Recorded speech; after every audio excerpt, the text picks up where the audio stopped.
नमस्कार दोस्तों, कैसे हो? जय माता दी दोस्तों, कैसे हो आप सब? आशा करती हूँ आप लोग ठीक होंगे।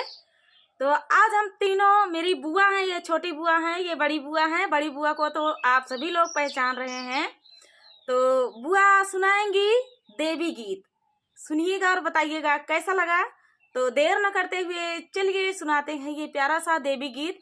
जैसा लगा कमेंट में जरूर बताना और बुआ जी को अच्छा लगेगा। तो चलिए दोस्तों सुनाते हैं ये प्यारा सा देवी गीत।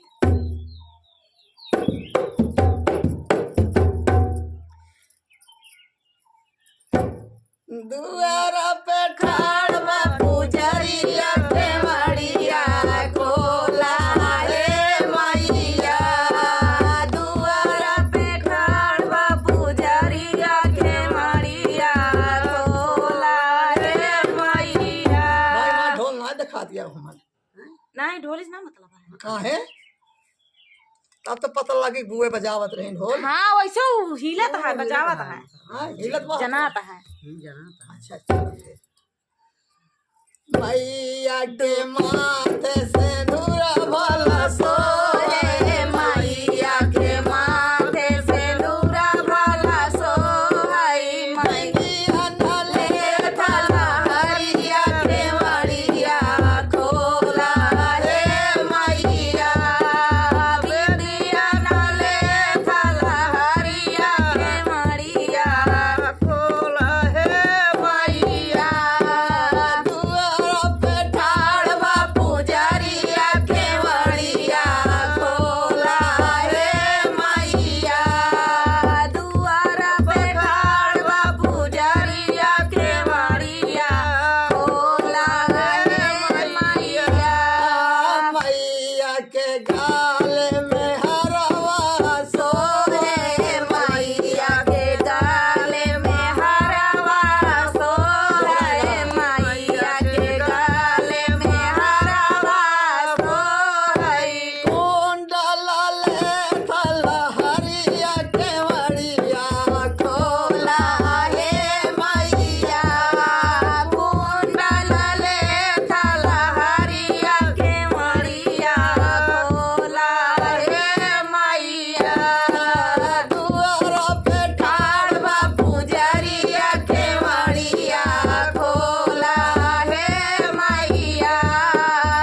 दी की। जय माता दी।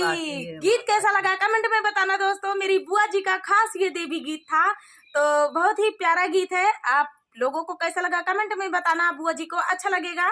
तो चलिए दोस्तों, मिलते हैं नेक्स्ट वीडियो में, तब तक के लिए जय माता रानी।